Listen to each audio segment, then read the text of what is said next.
ఇప్పుడు మీ దృష్టికి తీసుకొస్తున్నాను నేను. అంతకు ముందు చంద్రబాబు ప్రభుత్వంలో అంతో ఇంతో ఉద్యోగాలు మనకు వచ్చినాయి, 22,000 ఉద్యోగాలు. అదే సమయంలో చదువుకునే అవకాశాలు పెరిగినాయి. ఆర్థికంగా మన కోసం ప్రత్యేక బడ్జెట్ తీసుకొచ్చిండు. రాజకీయంగా ఇప్పటి విషయం చెప్తాను నేను. చంద్రబాబు నాయుడు గారు ఈ ఎన్నికల్లో ముఖ్యంగా అసెంబ్లీలో ఆయనకున్న సీట్లన్నీ 29 లేవు. పొత్తులో 4 వేయినాయి. జనసేనకు బీజేపీకి 4 పోతే ఆయన చేతిలో 25 ఉన్నాయి. టీడీపీకి 25లో మనకి ఎంత ఇచ్చిండు? 25లో మనకిచ్చింది 14 అనేసి మీరు మర్చిపోతారు సార్ అనుకుంటున్నాను. జగన్మోహన్ గారు మనకి ఎన్ని ఇచ్చిండు?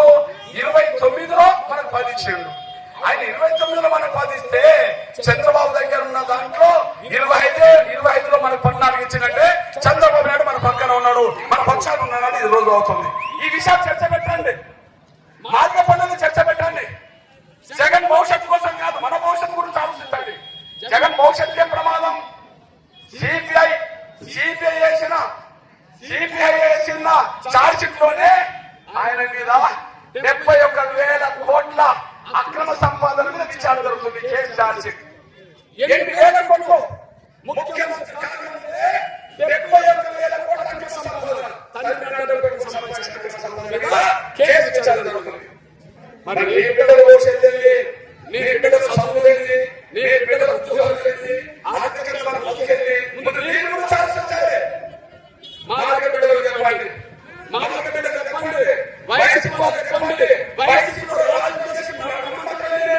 వయసులో మీరు ఉన్న ఓటు మాత్రం మన నిరీక్షణగా ఓటేసే విధంగా, ఓటేసే విధంగా ఫ్యాన్ తిరిగి రాగాలి, సైకిల్ ముందుకెళ్ళాలి. ఫ్యాన్ తిరిగే రాగాలి, సైకిల్ ముందుకెళ్ళాలి. ఫ్యాన్ ఆపితే సైకిల్ ముందుకెళ్తే మన జాతి బాగుపడుతుంది అనేసి కూడా మర్చిపోతాం ఆయన కోరుకుంటూ మళ్ళీ చెప్తున్నా, చంద్రబాబు నాయుడు రావాలి, జగన్ పోవాలి. తొందరగా జగన్ ఇంటికి పంపండి. ఆయన మళ్ళీ తర్వాత ఎక్కడ ఉన్నాడో సిబిఐ చూసుకుంటాడు. తొందరగా ఆయన ఇంటికి పంపండి, తర్వాత ఆయన ఎక్కడికి పంపాలో సిబిఐ చూసుకుంటది. మనం మాత్రం బాబు గెలుపు కోసం మనం నిరంతర ప్రయత్నం చేయాలని మీ అందరికీ గమనిస్తూ, నా తమ్ముడు 30 ఏళ్లుగా ఉన్న అనుబంధాన్ని గుర్తుగా 1 గంట సమయం వచ్చి తమ్ముడి కోసం వెచ్చించడం అనేది నేను కూడా చాలా సంతోషంగా ఉన్నా. తమ్ముడిని గెలిపించండి, పార్టీలు ఖచ్చితంగా గెలిపించండి. వాళ్ళు వైసీపీలో ఉన్నా లేదా కాంగ్రెస్ లో ఉన్నా, వాళ్ళు కమ్యూనిస్టులు అయినా, వాళ్ళు మార్కిస్టులు అయినా, మాదిగలు పేద వర్గాలు మాత్రం నిరీక్షణకు ఓటేయాలని చెప్పి నేను విజ్ఞప్తి చేస్తూ, అన్నా మేము ఓటేస్తాం అన్న. ఈ బ్యాచ్ ఎట్లా ఓట్లేస్తారు నా ముందన్న బ్యాచ్, కానీ ఓట్లు వేయించాల్సింది వైసీపీ బ్యాచ్ తోటి, ఓట్లు వేయాల్సింది కాంగ్రెస్ పార్టీ తోటి. కాబట్టి నాకు ఒక మాట ఇవ్వండి, అన్నా మేము ఓట్లేస్తాం కానీ వైసీపీతో కూడా ఓటేపిస్తాం అన్న వాళ్ళు చేతులు ఎత్తాల్సిందిగా నేను సవినంగా విజ్ఞప్తి చేస్తూ, మరి ఆయన ప్రభుత్వం పోయినాకనే మనకు నష్టం జరిగింది కదా. కాబట్టి ఇప్పుడు గౌరవ చంద్రబాబు నాయుడు గారు ఏమంటాడు?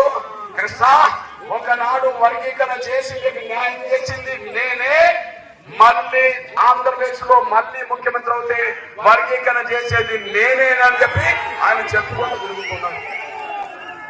ఇప్పుడు చంద్రబాబు నాయుడు గారు చెప్తున్నాడా? నేనంటలేనే, చంద్రబాబు నాయుడే ప్రచారం చేస్తున్నాడు. పోనీ ప్రధానమంత్రి మాట్లాడుతున్నాడు అని చెప్పి నేనంటలేనే.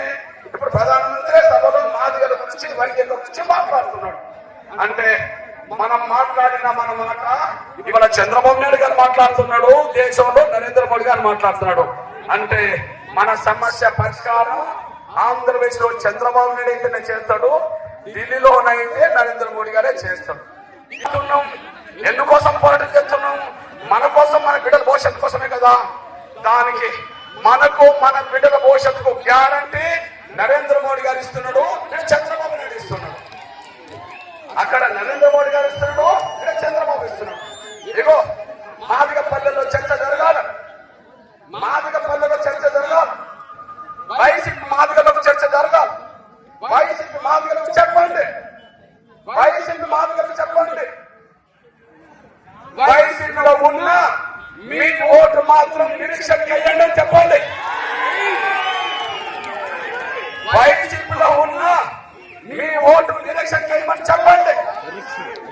ఎందుకు చెప్పంటున్నా?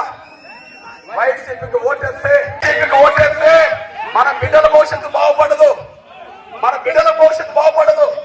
నిరీక్షణకు ఓటేస్తేనే మన బిడ్డల భవిష్యత్తు బాగుపడుతుంది. కానీ అదే జగన్ నమ్మక ద్రోహం చేశాడు. ఎస్సీ వర్గీకరణ జరగాలని మాట్లాడిన అతనే నిండు శాసనసభలో రాష్ట్ర ప్రభుత్వం ఏర్పడ్డాక ముఖ్యమంత్రిగా ఎస్సీ వర్గీకరణకు మద్దతు ఇచ్చే ప్రసక్తి లేదని మన నిండు శాసనసభలో మాట్లాడిండు. ఇది జాతికి నమ్మక ద్రోహం కాదా? ఇది జాతికి వ్యతిరేకం కాదా? ఇది ఆలోచించండి. అసెంబ్లీలో ముఖ్యమంత్రిగా మాట్లాడిందా లేదా? అంతకు ముందు వర్గీకరణ మద్దతు ఇచ్చిన జగన్ ఇవాళ వర్గీకరణ వ్యతిరేకంగా నిలబడడానికి సాక్ష్యం.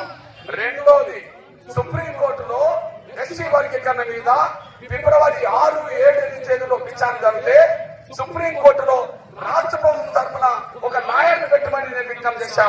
ఒక లాయర్ను కూడా పెట్టలేదనే విషయం మీరు మర్చిపోవద్దు. అంటే మనకు అనుకూలంగా లేదు కాబట్టినే లాయర్ పెట్టలేదు. ప్రధానమంత్రి లాయర్ పెట్టిండు కదా, ప్రధానమంత్రి లాయర్ పంపిండు కదా, రాష్ట్ర ప్రభుత్వాలన్నీ లాయర్ పెట్టినాయి కదా. కానీ వర్గీకరణకు అనుగుణంగా జగన్ మాత్రమే లాయర్ పెట్టలేదు. దీన్ని బట్టి అర్థం చేసుకోండి.